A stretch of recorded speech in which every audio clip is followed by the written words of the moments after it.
नमस्ते जी।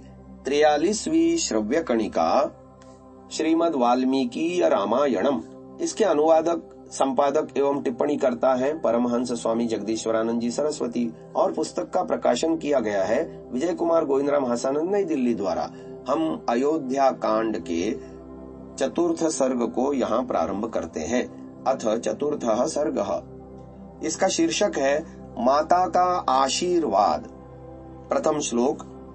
अथांतर गृहमाविश्य राजा दशरथस्तदा सूतमाज्ञापयामास रामं पुनरिहानय।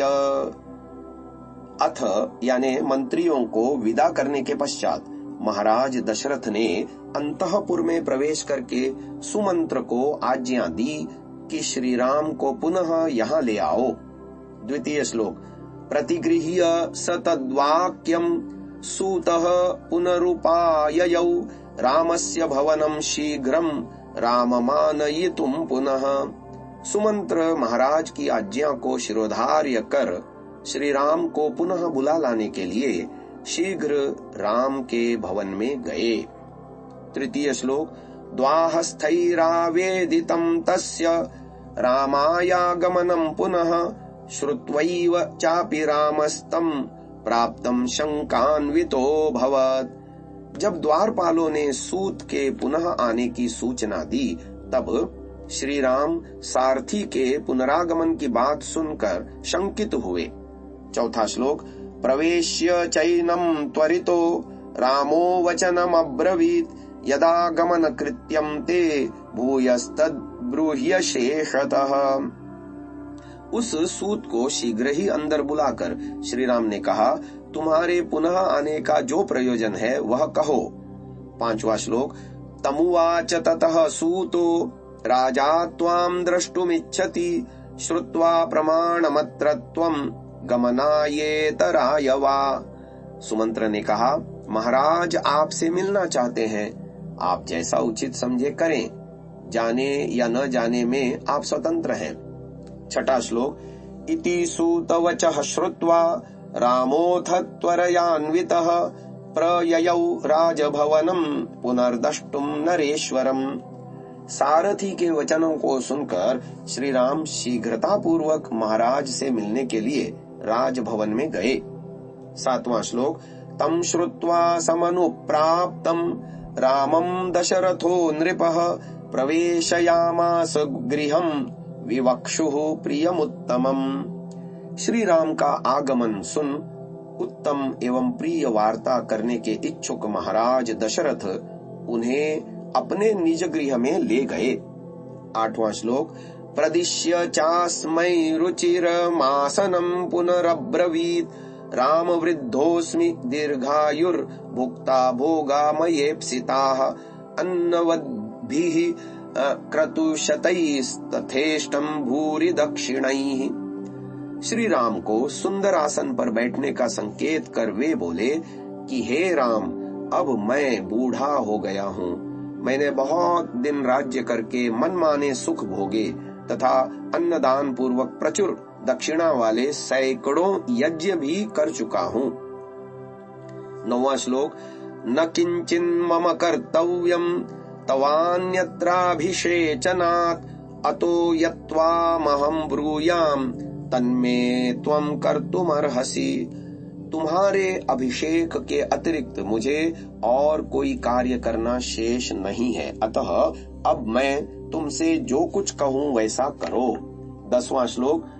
अद्य प्रकृतयः सर्वास्त्वामिच्छन्ति नराधिपम् अतस्त्वां युवराजानम् अभिषेक्ष्यामि पुत्रक। इस समय सारी प्रजा तुम्हें राजा बनाना चाहती है, अतः हे वत्स, मैं तुम्हारा युवराज पद पर अभिषेक करता हूँ। 11वां श्लोक। अपि चाद्याशुभान् राम स्वप्ने पश्यामि दारुणान् सन्निर्घाता महोल्काश्च पतिता ही महास्वनाः। किंतु मुझे इस कामना के पूर्ण होने में विघ्न पड़ता दिखाई देता है, क्योंकि हे राम, आजकल मुझे रात्रि में भयंकर एवं अशुभ स्वप्न दिखाई देते हैं। स्वप्न में मुझे आकाश से भीषण शब्द के साथ उल्कापात होते दिखाई देते हैं। 12वां श्लोक, प्रायेण हि निमित्तानां ईदृशानां समुद्भवे राजा हि मृत्युमाप्नोति घोरां वा पदमृच्छति। इस प्रकार के निमित्तों के उपस्थित होने पर प्रायः राजा की मृत्यु हो जाती है अथवा उस पर कोई भारी विपत्ति आ जाती है। 13वां श्लोक, तद्यावदेव मे चेतो न विमुंचति राघव तावदेवाभिषिञ्चस्व चला ही प्राणिनां मतिः।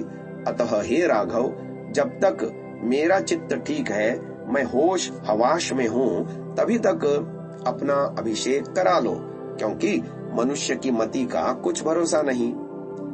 14वां श्लोक, तत्र पुष्येऽभिषिञ्चस्व मनस्त्वरयतीव माम् श्वस्वाहमभिक्षेक्ष्यामि यौवराज्ये परन्तप।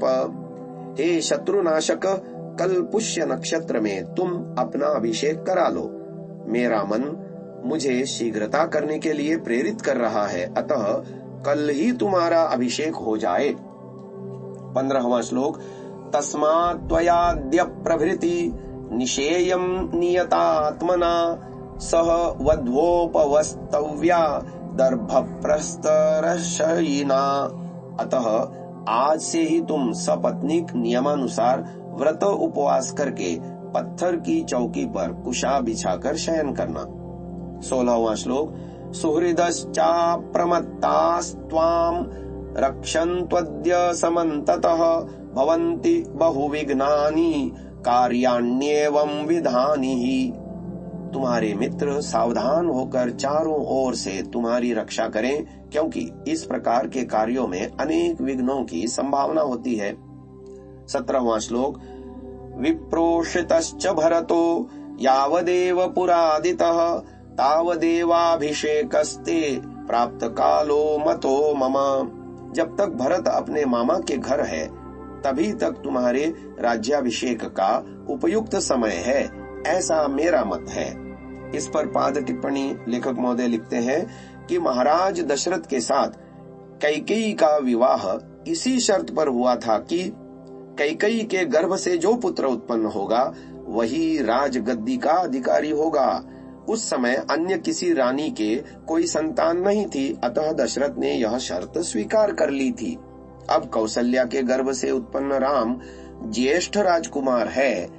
कहीं कैकेयी उस बात को स्मरण करके भरत को भड़का न दे, इसी आशंका से उन्होंने कहा है कि जब तक भरत अपनी ननिहाल में है, तभी तक तुम्हारा राज्याभिषेक हो जाना चाहिए। आगे 18वां एवं 19वां श्लोक संयुक्त रूप से दे रहे हैं।